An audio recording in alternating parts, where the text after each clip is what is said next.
mean? Trouble at mill. Oh, no. One of Crossbean's gone out to school and settle. What on earth does that mean? I don't know. Mr. Wentworth just told me to come in here and say that there was trouble at the mill, that's all. I didn't expect a kind of Spanish Inquisition. Nobody expects the Spanish Inquisition. Oh, I didn't expect the Spanish Inquisition. My one and only prayer is that someday you care. My hopes, my dreams come true. My one and only you. How do you plead? We're innocent. Cardinal! Someday you'll care for me, but it's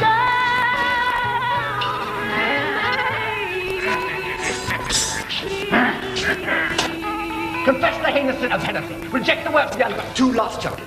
And you shall be free. 3 last chances. You have 3 last chances. my life I give. Poker with the soft cushions. Confess. Put her in the comfy chair.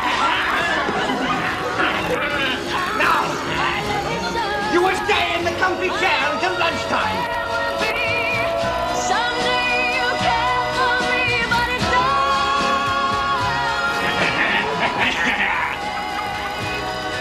Confess! Confess!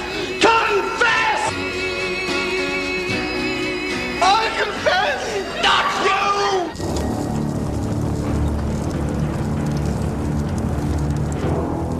The Spanish Inquisition is infamous. Long before Monty Python's caricature, history had reached its verdict. A discovery and plain declaration of the Holy Inquisition of Spain, 1567. A court without allegiance to any earthly authority. A bench of monks without appeal. There is nothing else in the world to go beyond them in their most devilish examples of tyranny. Indeed, they do so far exceed all barbarousness, a man cannot more aptly liken them than to that which they most closely resemble, and from whence they proceed, their sire, Satan himself.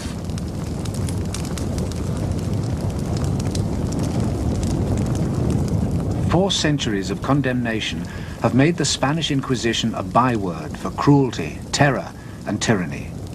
But this image is false, a distortion disseminated 400 years ago and accepted ever since.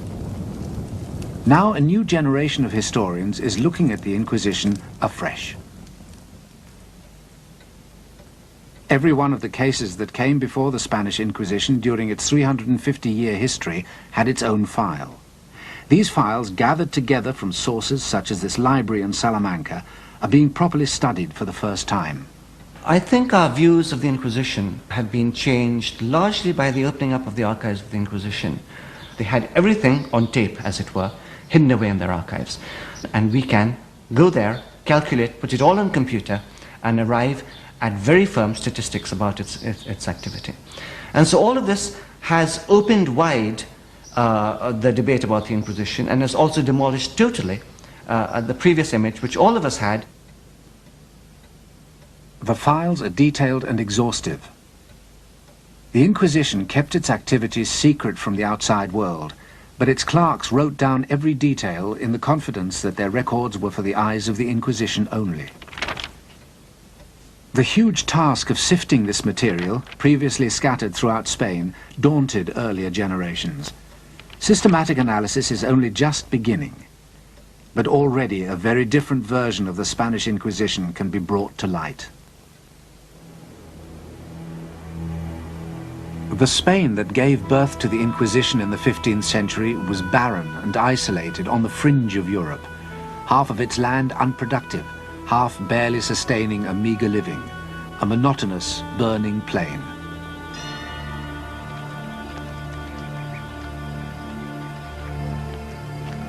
No easy routes, no natural center, no one leader.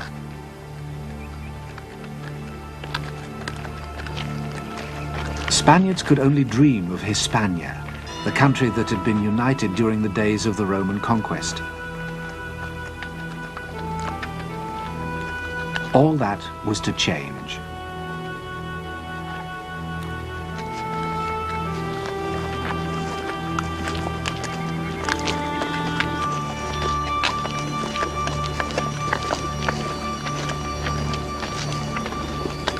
On the morning of October the 18th, 1469, Ferdinand, heir to the throne of Aragon, and Isabella, heiress of Castile, were married.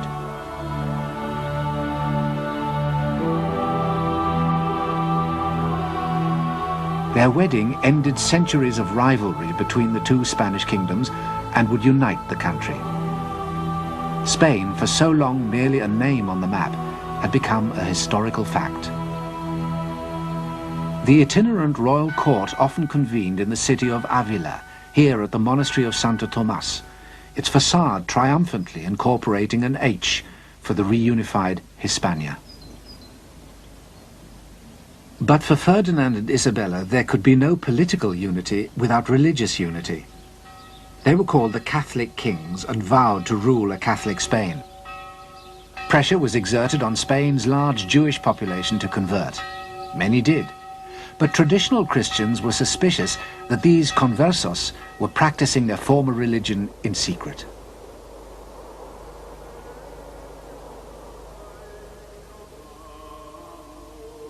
Synagogues, such as this one in Toledo, came under scrutiny. In 1480, a new body was appointed to investigate. Entitled the Santo Oficio de la Inquisición, it's better known to us as the Spanish Inquisition. The Inquisition's task was to discover heresy, deviation from the true faith. Conversos accused of continued Jewish worship could be burnt at the stake. The Inquisition had begun, but the myth had yet to be created. For while these years between 1480 and 1510 were by far the most active in the entire history of the Inquisition, the rest of Europe did not hurry to condemn it. Tenemos noticias muy precisas de embajadores italianos, el embajador de Venecia, el embajador de Francia, el embajador de Florencia, que escriben a los reyes católicos felicitándoles, naturalmente, porque ya, por fin, las tierras de Iberia son tierras de cristiandad. The truth is that at its height the Inquisition was applauded by the rest of Europe for its persecution of Spain's converted Jews. A new age of Christian unity was said to be dawning. It didn't last. In 1517, the Church was split in two by the Reformation.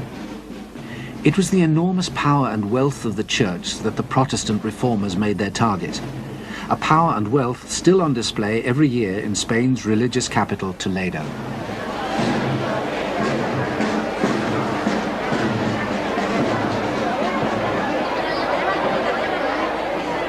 Until then, priests had been the unquestioned mediators between God and the sinful world, essential to salvation. But the reformers declared that men came to God by faith alone, sola fide.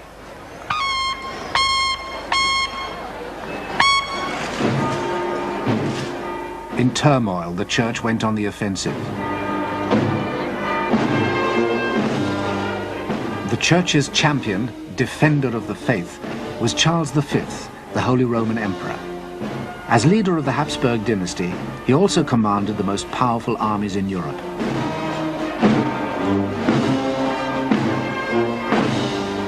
But Charles was more than just a Habsburg. As Ferdinand's grandson, he ascended to the throne of Spain, putting that country at the forefront of the defense of the faith. At the Battle of Mühlberg in 1547, his enemies were virtually annihilated.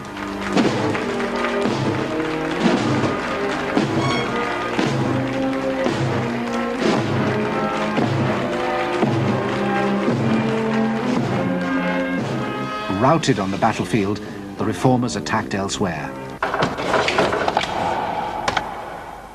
Where the Church had the sword, the reformers had the printing press. It was no coincidence that printing was invented and spread fastest in the countries most sympathetic to the Reformation, the German states, England and the Low Countries, where this press in Antwerp still survives. With their new technology, the Protestants could fight a different kind of war. For the first time, it was possible to wage a real propaganda campaign. This is what the enemies of the Spanish Habsburgs did, very skillfully. The Spanish monarchy was unable to counteract that. They fought in the military domain and not in the propaganda domain, and they felt that that was an unfair way of waging a war. That was not proper of gentlemen. Gentlemen fought with weapons, not with leaflets, not with ideas. This scum of barbarians, this mongrel generation, Spain, is and ever hath been the sink, the puddle, and filthy heap of the most loathsome, infected, and slavish people that ever lived. Their more than tigerish cruelty, their lustful and inhumane deflowering of their matrons, wives, and daughters, their matchless and sodomitical ravishings of young boys, which these demi-barbarian Spaniards have committed. Within a year of the Battle of Mühlberg, a stream of anti-Spanish invective began to pour off the printing presses of the Reformation. But the polemic needed a focus. It found one in the body expressly designed to uphold the Catholic faith, the Inquisition.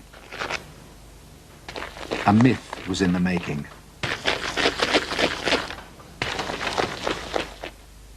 All the different accusations came together in this document, a discovery and plain declaration of sundry subtle practices of the Holy Inquisition of Spain, printed in 1567. Within the year, it was translated into English, French, Dutch, and German. Its author, masquerading as a Protestant victim of the Inquisition, wrote under the pseudonym Montanus.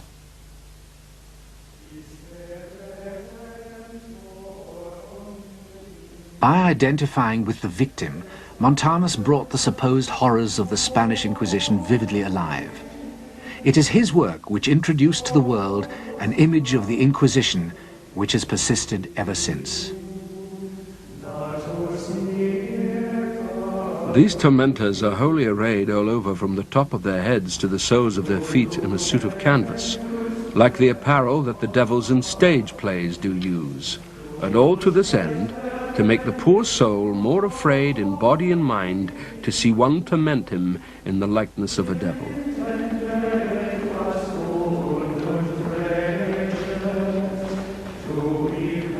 Montanus contributed decisively to what became known as the Black Legend. The Black Legend is the name given by the Spaniards to the image created by their enemies, according to which they were greedy, cruel, tyrannical, and especially intolerant in religious terms. And of course, the role played by the Inquisition, especially in intolerance, was crucial. The Inquisition was the cornerstone of this construction.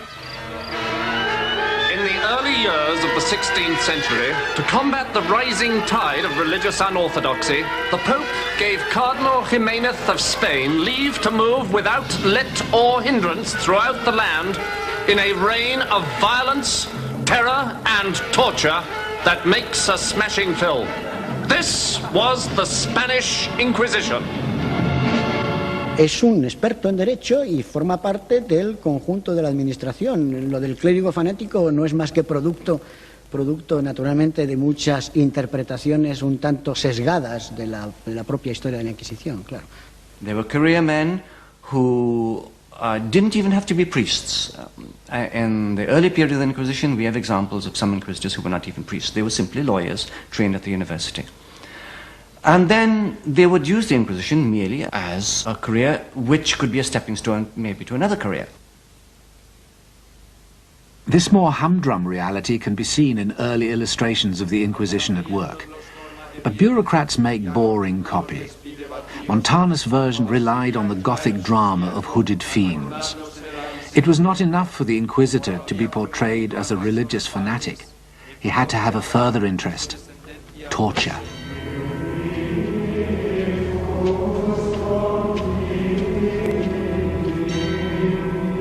The abuse of this Inquisition is most execrable.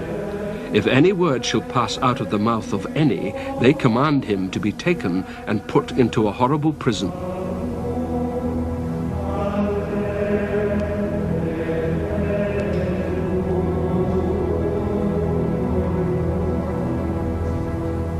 Add to the horrors of the prison the injuries, threats, whippings and scourgings, irons, tortures and racks which they there endure.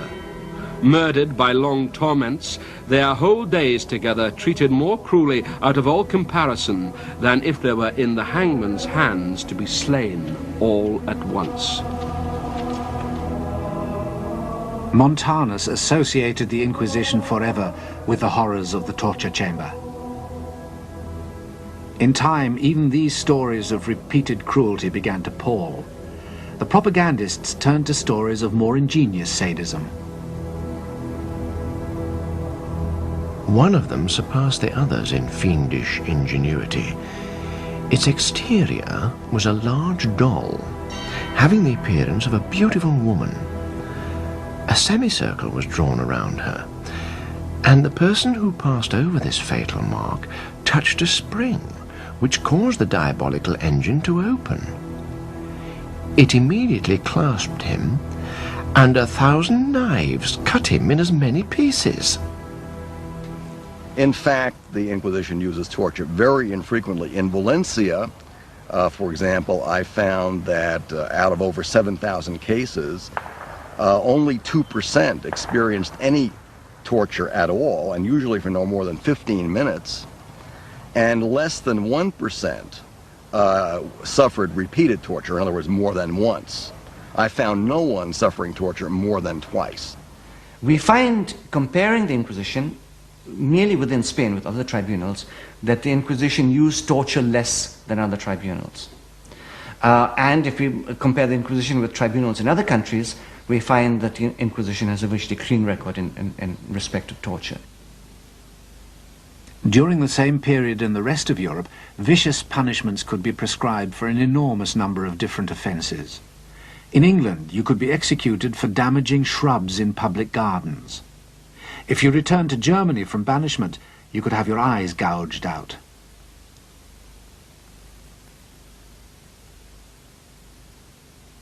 In France, you could be disemboweled for sheep stealing.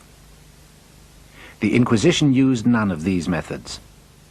They had a rule book, the Instrucciones, which specified what could and could not be done. Those breaking the rules were sacked. So the Inquisition did not, as alleged, roast their victims' feet, or brick them up to languish for all eternity, or smash their joints with hammers, or flail them on wheels.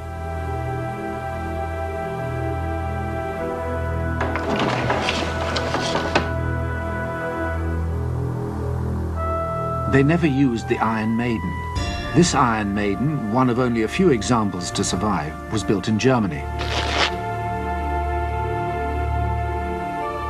The Inquisitors didn't ravish their female victims, although a rich and undeniably popular tradition suggests that they did.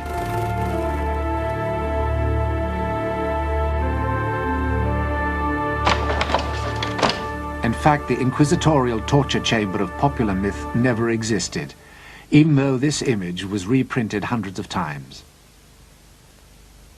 And it was not only the use of torture that was falsified.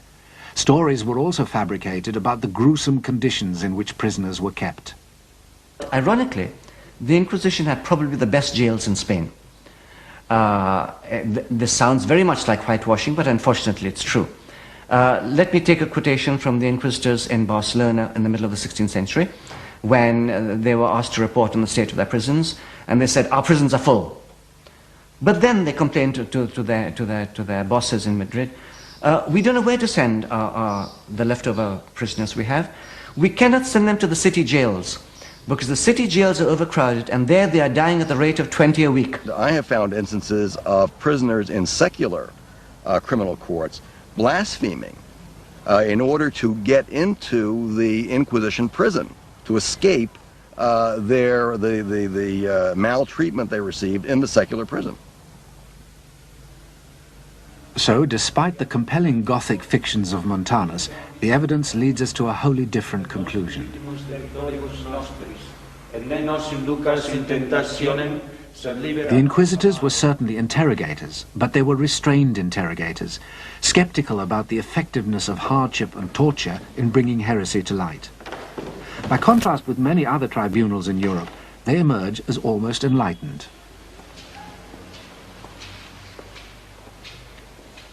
El caso más singular, por ejemplo, es el caso de la brujería.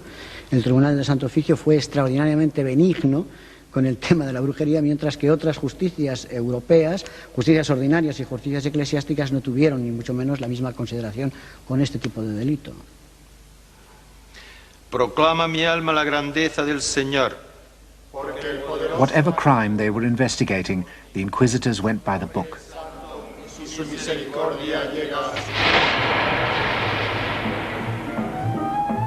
The persecution of witches was a frenzy that swept through Europe for 300 years, between 1450 and 1750. At the merest accusations of a fantastical offence, sleeping with the devil or bearing his children, women were brutally tortured or burnt at the stake. The depravity of their alleged crimes was cited to justify this brutal response.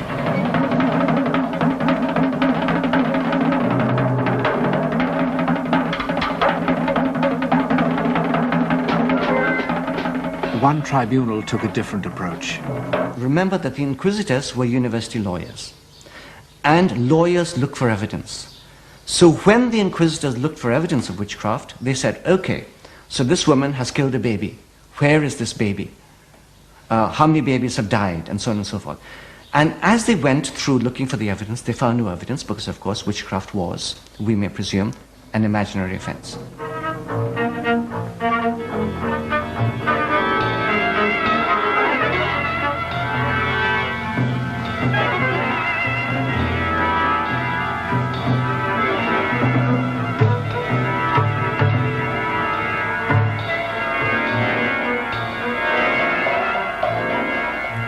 While the rest of Europe reacted with horror, the Spanish Inquisition declared witchcraft a delusion. No one could be tried, let alone burned for it. But it was the Spanish Inquisition that came to symbolize the ruthless persecution of heresy. Why? Because by the 1560s, Spain was more than just a power. It was a superpower. Its fitting symbol, the new royal palace, a 16th century pentagon built in the hills above Madrid, El Escorial. This vast structure, comprising miles of marbled corridors, was built by Charles V's son and successor, Philip II. Under Philip, Spain completed its rise within less than a century from isolation and obscurity to the domination of Europe.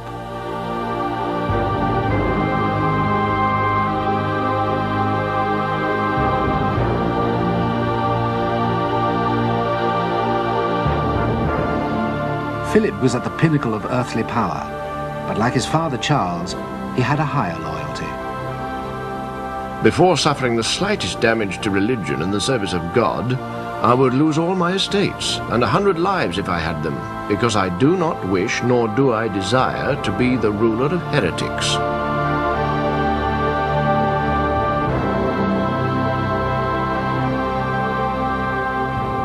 Confronted by such fervor and strength, Spain's enemies changed tack. Their new target would be the king himself. Philip II is an excellent example of the distortions and the creations, very successful creations in this case, of the Black Legend. Philip II was presented as a monster. That's an example of the cruelty of the Spanish race. Philip II really, his policies are perfectly debatable. Personally, I don't like him, but he was no more of a monster than, say, Henry VIII of England. And Henry VIII, nevertheless, was cleaned up in order to be presented as a fit champion of Protestantism.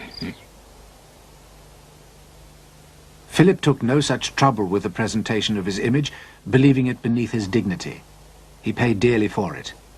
In 1568, the year after Montanus was published, a chance incident played into the propagandist's hands. The king's son, Don Carlos, died suddenly. Suspicion lighted on Philip, and it was claimed that he had not acted alone. Among the aspects of the Black Legend, which became very current in the 16th century onwards, was that the Inquisition had encouraged the King of Spain, Philip II, to kill his own son, to execute his own son, for reasons which the king knew best and which the inquisitors knew best. For this legend, of course, there's absolutely no evidence whatsoever, or to be even more firm, it is totally false, totally unsubstantiated. His son and heir, Don Carlos, was an insane, very problematic teenager who died in an accident. But Don Carlos became something like a champion of freedom, and he was the protagonist of many plays and dramas and novels in the 17th and 18th century, the most famous of which was by Schiller, later converted into a beautiful opera, by the way, by Giuseppe Verdi.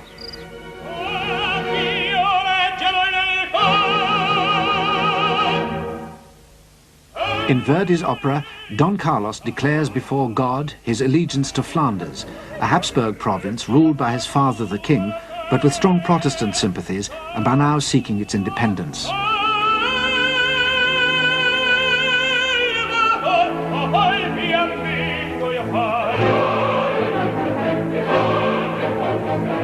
Defying his monstrous father, Don Carlos is portrayed as a heroic symbol of resistance, his mission to defeat the forces of repression.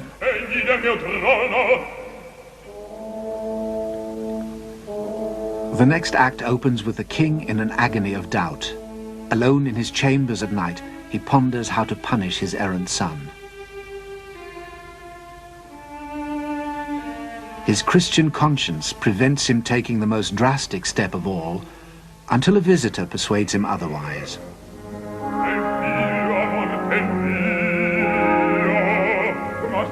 The Grand Inquisitor, portrayed as an old blind man, listens as the king pours out his anguish. Then, through his uncompromising arguments, the Inquisitor gradually overcomes the king's reluctance and persuades him to kill his son.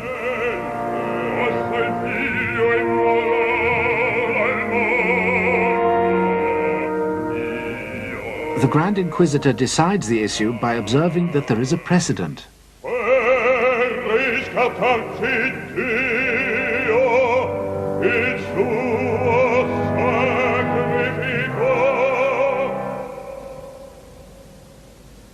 The opera is fiction from start to finish, and the most influential distortion concerns the Inquisition, which can come and go as it pleases here in Philip's private quarters at El Escorial, a malign spectral presence feared even by the king, and manipulating affairs of state from behind his throne.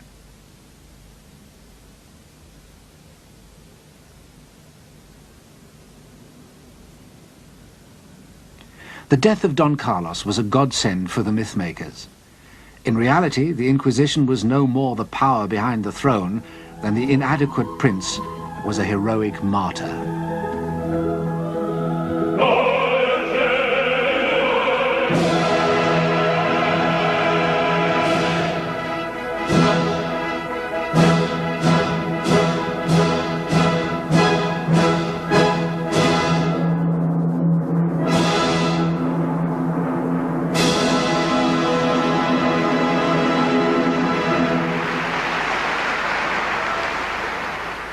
It was not that the Inquisition was without influence. The showpiece displays of its status were grandiose occasions held in the main squares of the cities, such as this one in Madrid. These ceremonies, where heretics were sentenced, were known as acts of faith.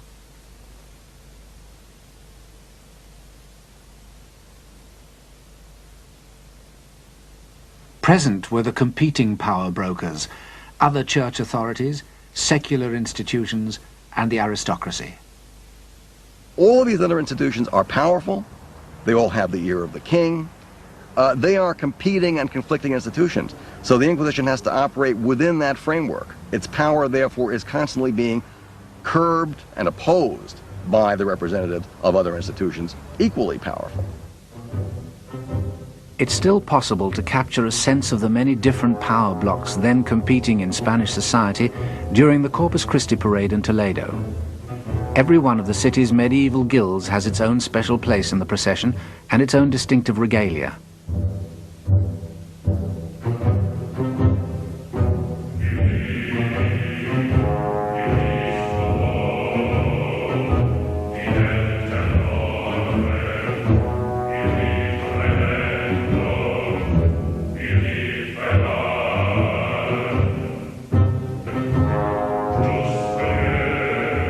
Such limitations, however, were as nothing compared to the difficulties encountered by the Inquisition outside the city walls.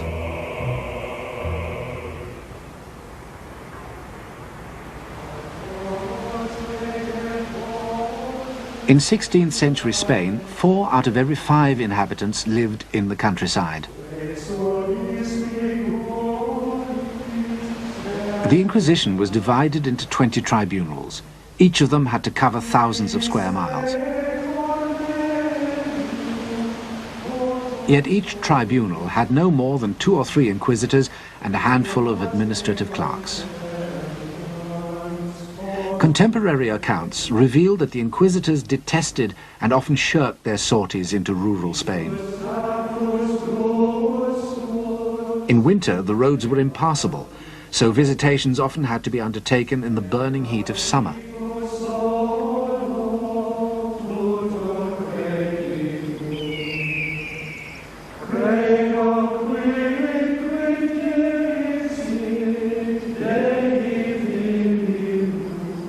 A letter from a village priest in 1562 is typical. This village, he wrote, does not know the Holy Inquisition. Era muy difícil controlar las áreas rurales, absolutamente imposible. Y de hecho, cuando lo intentó, se encontró con enormes dificultades. De hecho, podemos decir que durante el siglo XVI y XVII muchos campesinos castellanos no vieron nunca un inquisidor ni tampoco vieron nunca un auto de fe. Those inquisitors who persevered with visitations to remote villages encountered a level of ignorance that made a mock of their elaborate theological training. Rural life was precarious, often lived under the threat of starvation. The villagers' beliefs were correspondingly primitive. Their only religious certainty was that death awaited them, and after death, damnation, where their punishment would be ingenious and eternal.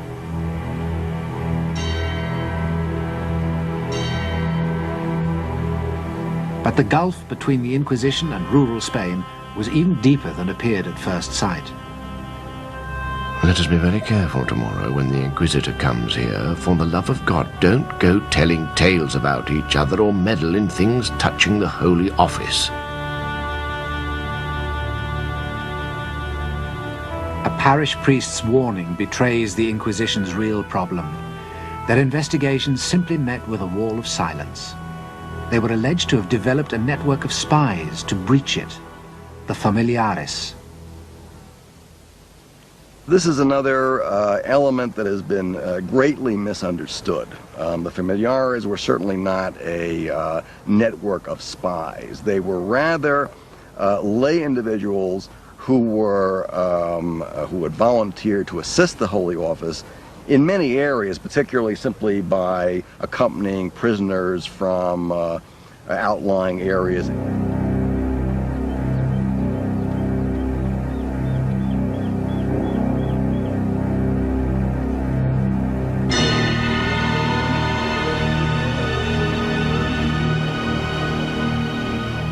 The least credible parts of the myth of the Inquisition, I suppose, are those relating to its image as being a super omnipotent institution capable of controlling the thoughts and minds of people. These inquisitors had no power to control society in the way that many historians have imagined that they had. They had no power, they had no function, they didn't have the tools to do the job. And we, in falsifying the image, have given them the tools which have never existed. Powerless in the country, overshadowed in the city, the real Inquisition is scarcely recognizable from its myth. But it is Verdi's vision which persists of an Inquisition which can command a king and force a subject people to kneel in fear before it.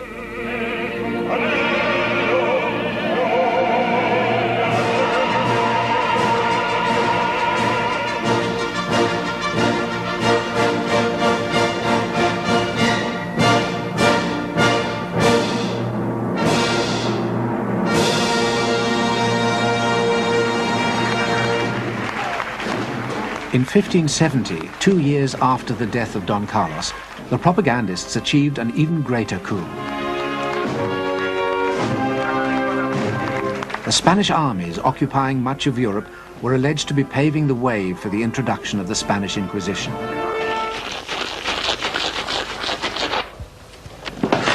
A document, now proved a forgery, was circulated. It claimed to reveal that the entire population of one country, the Netherlands, had forfeited any right to life or property. Here was an Inquisition bent on mass killings to punish heresy. It's when we look at the figures for executions, only dealing with executions as distinct from the psychological impact of the Inquisition, that we come up against a very remarkable fact, namely that in 16th century Spain, and dealing only in terms of Protestant heresy, fewer people died for heresy in Spain than in any other Western country.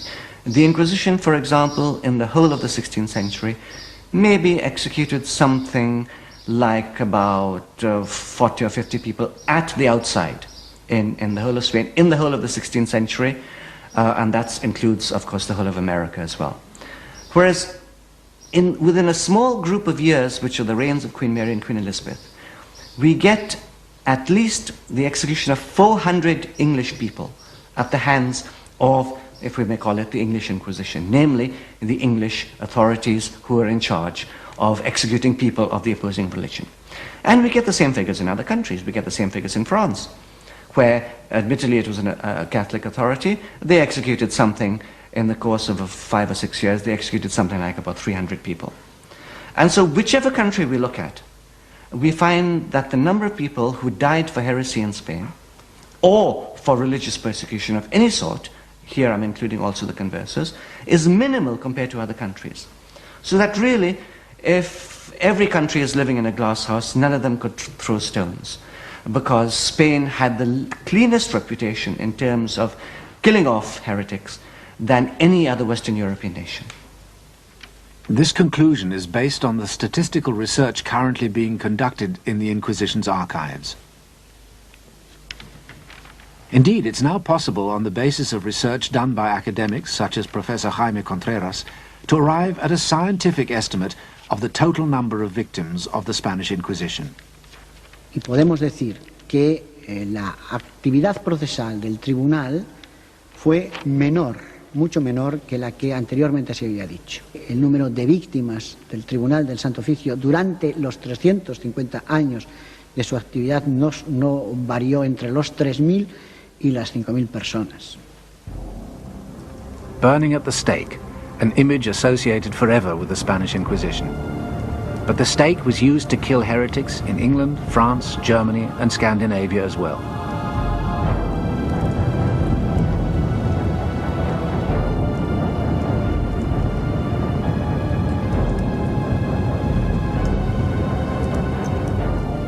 Across the whole sweep of early modern Europe, heresy was hunted down and punished. But the virulence with which the other countries of Europe approached their task of burning heretics is a story seldom told.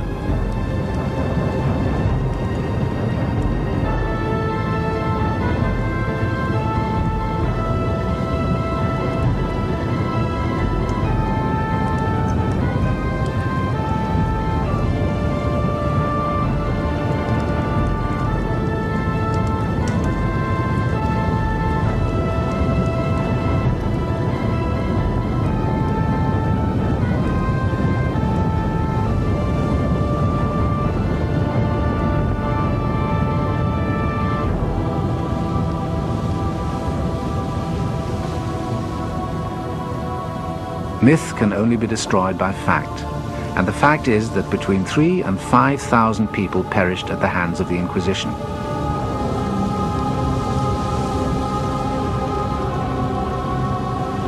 During that same period, as many as 150,000 witches alone were burnt at the stake for heresy in the rest of Europe.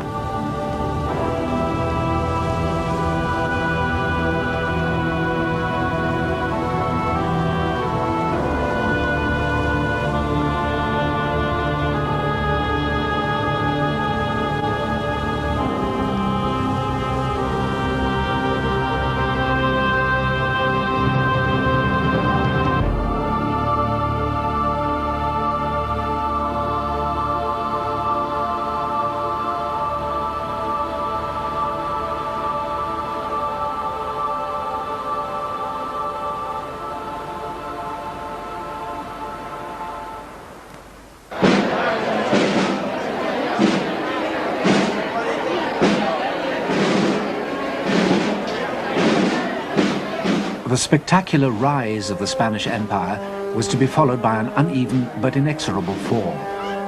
In the 17th century, the flow of gold and silver from the Americas, which had funded the empire, slowed to a trickle. The state plunged repeatedly into bankruptcy, and the Spanish territories in Europe were relinquished one by one.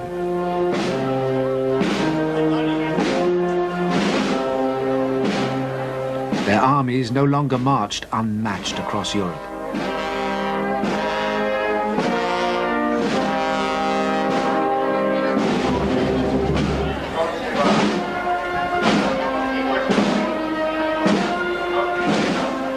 If Spain's power had been responsible for the myth of the Inquisition in the first place, it might be thought that the myth would disappear as Spain reverted to obscurity. But it didn't. Instead, the Inquisition, a versatile scapegoat, was promptly blamed for Spain's decline as a land as well.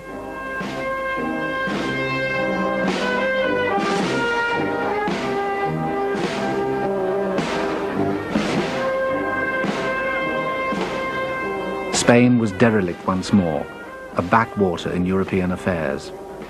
And by the 18th century, the Inquisition too was enfeebled, dedicating itself to such heresies as drunkenness and swearing in church. Its career was over, but its myth was indestructible. This legend on the Spanish Inquisition grew, took off, and had a life on its own. And throughout the centuries, it became more and more divorced from reality. In the 18th century, for instance, when Voltaire was crying against the crimes of the Inquisition really was killing nobody. There were no burnings or anything like that in the 18th century. And in the 19th century, when the Inquisition disappeared, they hadn't killed anyone for a very long period of time. The Inquisition was eventually wound up in this backstreet of Madrid. Yet its supposed horrors were being more vividly presented than ever. The Spanish painter Goya depicted its abuses to satirize the corrupt Spanish government of his day.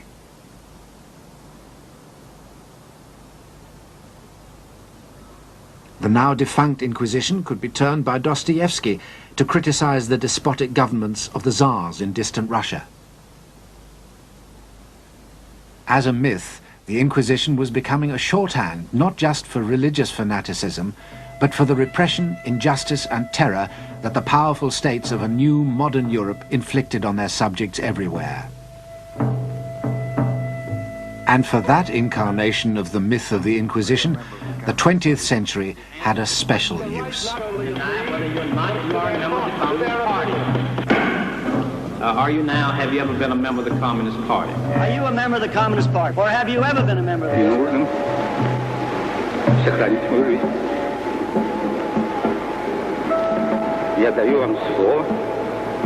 I ask you again, are you now, or have you ever been a member of the Communist Party? Do you refuse to answer whether or not you are now, have ever been a member of the Communist Party? You can answer the question, yes or no. Get rid of this thought. Rid of it. Quickly, before it's too late. That is not Double think. Practice it. The party says the earth is flat. True. That's true. Can be controlled. The party says 2 and 2 make 5. True. That, in my opinion, is the basic answer. No. An aroused public opinion. Not no. Forget it. To act on a local level. And forget it, you forgot. Through local law enforcement authorities to wipe out the menace. Comrades, attention! Our beloved leader, please. Have you ever been a question? Are you now, have you ever been a member of the Communist Party? No. Ask him the next question. Ask him the next question. No. Ever been a member of the Communist Party? That's not the question. Am I by any chance addressing a senior dignitary of the Spanish Inquisition? Te gusta la mucha de la Inquisición. Good. Because if I am, I wish to make it quite clear that I am prepared to tell you absolutely anything.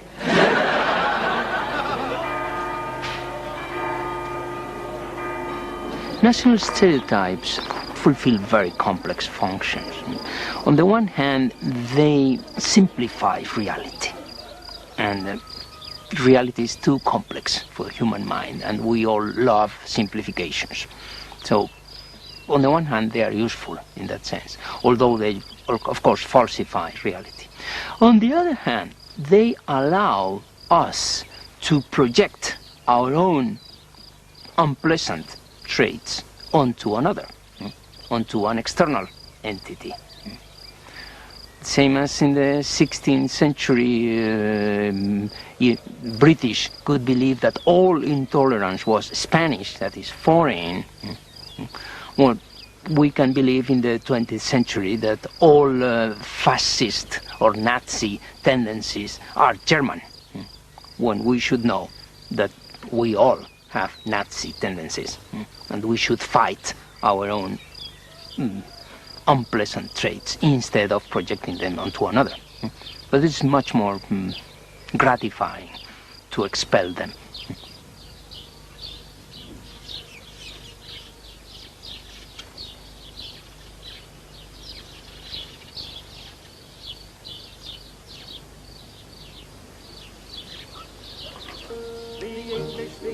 The English are best. I wouldn't give talents for all of the rest. And crossing the channel, one cannot say much for the French or the Spanish, the Danish or Dutch. The Germans are German, the Russians are red, and the Greeks and Italians eat garlic in bed. The English are moral, the English are good, and clever and modest and misunderstood. And all the world over, each nation's the same. They've simply no notion of playing the game.